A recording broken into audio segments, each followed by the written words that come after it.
يا شهرا في العام الواحد فيك نصوم وفيك نجاهد يا شهرا في العام الواحد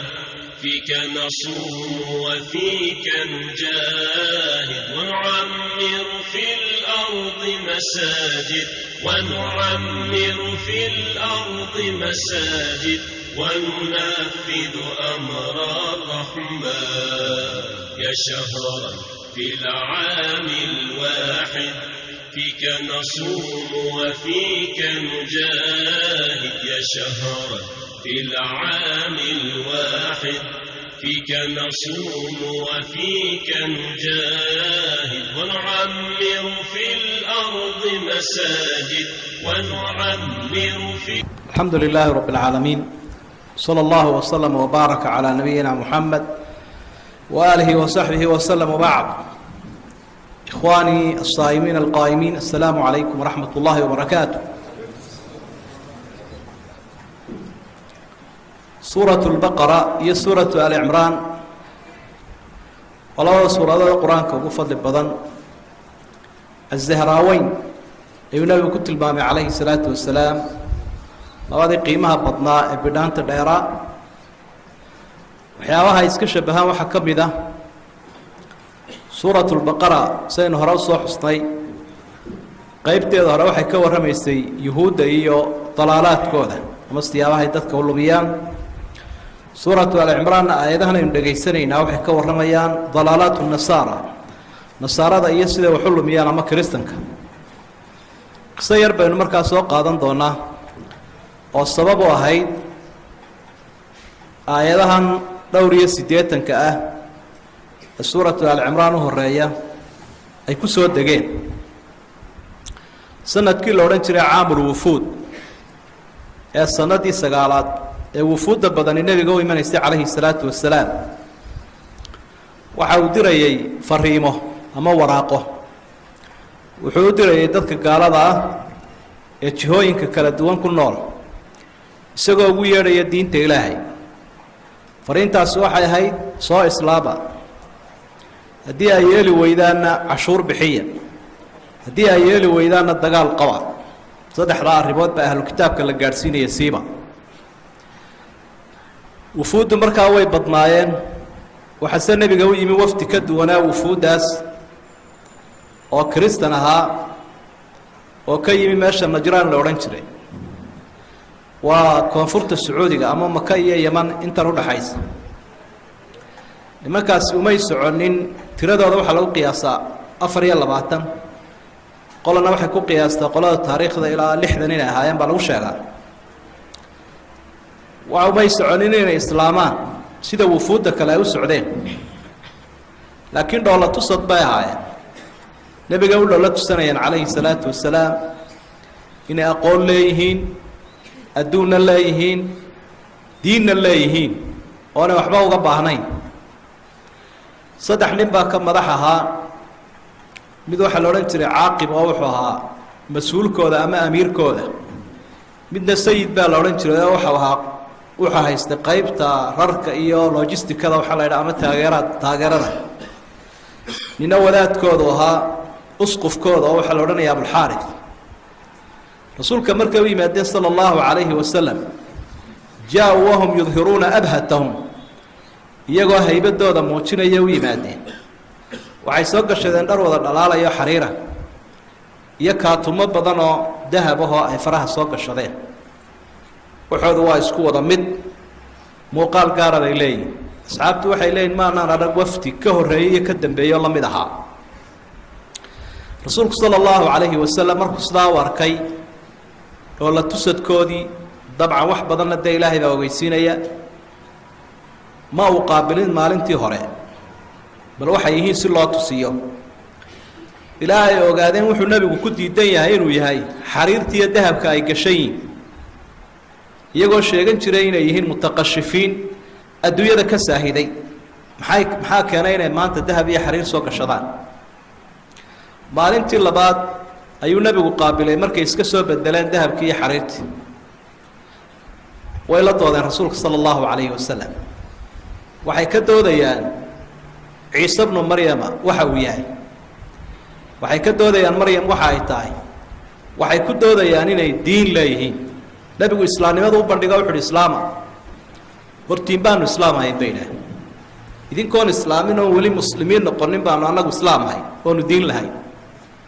haya diintii waa la bedelo mid kalea ka dambayso rasuulkii rasuul baa ka dambeeya islaama maya annaga taa hore inoogu dhan tahay ciise bnu maryam markii ay ku sheegeen inuu yahay haaliu halaaa ama ilaahay inankiisi rasuulku wuxu uhi waa cabdullah waa rasuul ilaahay oo ilaahay abuuray ilaah ma aha way iska xanaajiyeenoo waxay idhahdeen dee kol haddaad halkaa marayso waxba isku afgaran kari mayno wuxuu nebigu uhi calayhi salaatu wasalaam waxyaabaha idiin diidaya waxaa ka mid a inaa islaamtaan masaladaa ama arrintaa aa ku adagtiina gaalnimada ah oo ciise oo ilaahay ku sheegteen iyo doofaarkaa cunaysaan markaa dee hafaysaan iyo waxaa la idhaahdo tahliidka ama ciisa la dilay baa qabtaanoo karooska aa ku adagtihiin nebiguna run buu sheegayoo sala allahu calayhi wasalam nebi ciise markuu soo baxa aakhiru zamaanka waa saddexda arrimood ee uu kala dagaalamayo kristanka adduunyada jooga ciise bnu maryam isagoo ciisaha buu iman doona aakhiru zamaanka xadiidka saxiixa wuxuu nebigu ku caddeeyey inuu karooskana kala jebin doono doofaarkana dili doono ilaahay in keligii la caabudana uu ogolaanayo oo isaga in la caabudo aanu ogolaan doonin doodii way sii badatay xataa wasala ariiqan masduudan ilaa uu arrinkii soo xidhmay markii dambe rasuulku wuxuu u bandhigay mubaahalo wax la idhaahdo qur-aanku ka warramayo in la isla habaartamo oo la isla nacdaltamo oo cadhada alla lagu habaaro dusha looga tuuro dadka beenaalaha ah faqul tacaalow nadcu abnaa'ana wa abna'akum wa nisaa'ana wa nisaa'akum wa anfusanaa wa anfusakum uma nabtahil fanajcal lacnat allahi cala alkaadibiin isu keena innaga iyo ehelkeennaoo idinkuna ehelkiina soo kaxaysta anna ehelkaygaan soo kaxaysa doonaa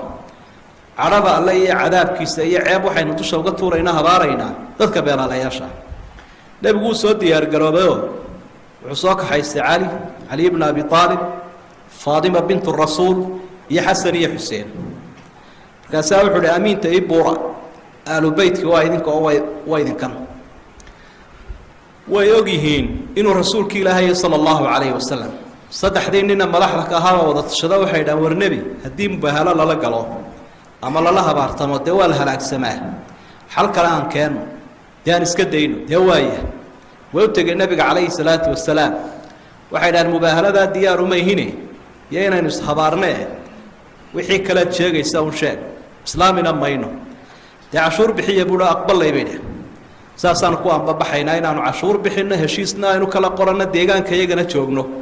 gaalnimada yadana waanu haysanayna halkaasay wajaxaduu biha wastayqanata anfusuhum dulman wa culuwa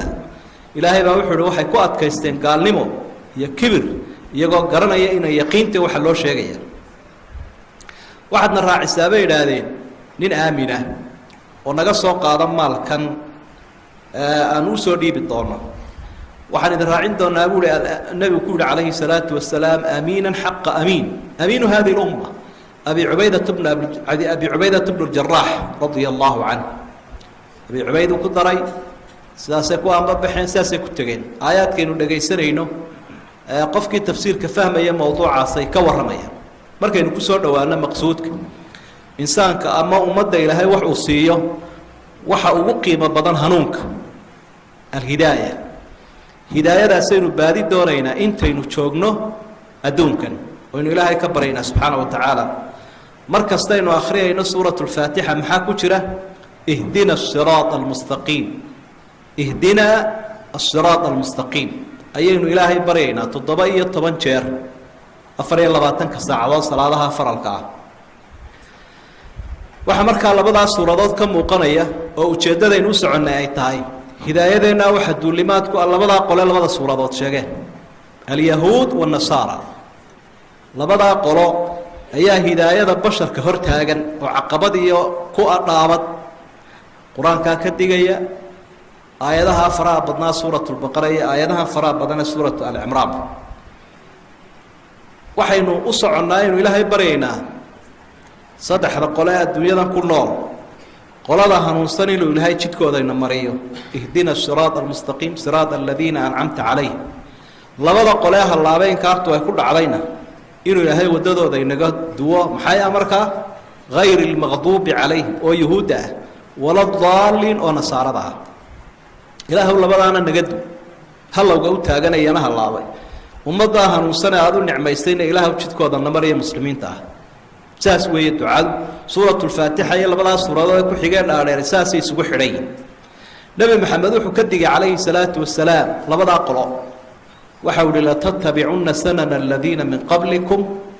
shibran bishibrin wadiraacan bidiraac ilaa aakhir alxadiid wallaahi inay idin dabageli doontaan oo idin duufsan doonaan nimankii kitaabka la siiyey ee idinka horreeyey sanana aladiina min qablikum kuwaa idinka horreeyay bay idin daba raqlayn oo ay idin daba carari doontaan hadday godka cidhiidhiga bahasha la ydhaha maansalugalayda ay galaan way idinka dabageli wasadaqa rasuuluna alkariim sala allahu calayhi wasalam meeshay galeenba waa laga dabagalay bal da-yarteeni e dumar iyo caruur iyo madax waa la wada daba gaali gaadhsii baa ka dhacday iyo caynkeebuu eegyahay iyo muxuu yidhi iyo miyuu isoo eegay halkii ilaahay laga eegi lahaa alyahuudu wanasaara baa maanta la eegaya caruurteenni waa kuwa iyagoo halkaa jooga labadaa dhaban xiiray ee surwaal jilbaha dildillacsan gashaday oo dabaduna sii dhacayso waa dhaqanaan dhoofin bay idhaaheen dhaqan celis weyn la dhaqan celiyaabuu u baahan yahay hadda manuu dhoofinba markay dhallinyaradu istacaadeynayaan asxaabtu way weydiiyeenoo waxay dhahaan alyahuuda wanasaara ma yahuudi iyo nasaaradaad ujeegta ayaad ujeedaabay nebiga ku idhaha waxa ui rasuulku sala allahu calayhi wasalam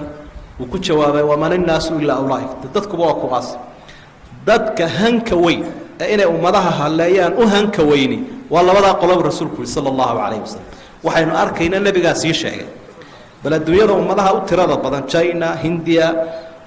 damacaa ma leh dalalkooda gudahooda iyo waxooda way isku warwareegsanayaan laakiin mishan la faafiye iyo maal wax lagu riixay iyo mu'aamarad caalamka la sameeyo sida ummadaha kale ka tira yar ee uu nebigu ka digaya ma laha marka khatarta ay leeyihiin ayaa qur-aanku ka digayaa nebigu ka digaya calayhi salaatu wasalaam midhkay noo yaalaana waxa weeye inaynu hanuunkeennana ilaashanno ilaahayna barino waxyigu wuxuu inoo sheegayana aynu qaadanno allah inagu anfaco sala allahuma calaa nabiyina maxamedin waaalihi wasaxbi wasalam يا شهرا في العام الواحد